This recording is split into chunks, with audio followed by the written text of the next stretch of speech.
দিয়ে নাম বলেন। হ্যালো, আসসালামু আলাইকুম। বললাম কি, আমার নাম জান্নাতি। আমি একটা মনে করেন অফিসে চাকরি করতাম, বুঝছেন? আমার মনে করেন এখন চাকরি বাকরি নেই, 4 মাস ধরে আমি বসা আছি। এখন আমি আইসি বিডিওর মাধ্যমে যদি আমাকে বললাম 4 মাস ধরে আমি বাড়িতে বেকার, এখন আমি বিডিওর মাধ্যমে আইসি। বললাম যে যখন স্কুল আসছিল চাকরি করছি তখন মনে করেন আমার ফ্যামিলিতে ভালোই চলছে, বুঝছেন? তো এখন মনে করেন কোন বললাম এখন আমি বেকার, চাকরি বাকরি নাই, এই জন্য এখন বেকার আইসি।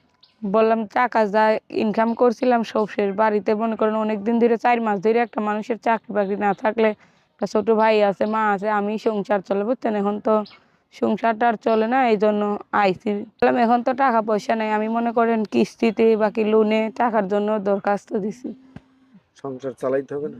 সংসার যে কোনো একভাবে তো আমার সংসার চলতে হবে। ছোট একটা ভাই আছে মাদ্রাসা পড়ে, তার খরচ, বাসা বাড়ি, নিজেকে খরচ, আম্মার খরচ। বললাম কি যদি ভবিষ্যতে আমার অফিসটা খুলে আমি চাকরি বাকরি পাই, যাতে আমার আবার আগামী মতন চলতে পারি, কাজ কাম করতে পারি। মনে করেন এখন যদি আবার কেউ চাকরি বাকরি দেয়, ওই রকম একটা কাজ কাম দেয়, করতে পারবো। চাকরি করেই খেতেছে। হ্যাঁ, চাকরি করেই খেতে চাই। বললাম এখন চাকরি বাকরি নেই, এখন যদি কোনো ভাই আমাকে সহযোগিতা করে তার মধ্যে, যাতে আমার চাকরি বাকরিটা না করার লাগে।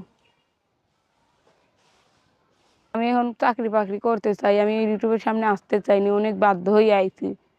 তাতে আমার এখন সংসারটা চলে কেমনে? ভাই একটা আছে, খরচ, মাদ্রাসার অনেক খরচ লাগে। আর বাহিরে হোক বাংলাদেশে হোক, আপনারা তো জানেনই সবাই যে একটা মানুষের বাংলাদেশে কতটা কষ্ট, চাকরি না থাকলে কতটা যন্ত্রণা। বিয়ে শাদী করছেন আপু? না, বিয়া হয়নি।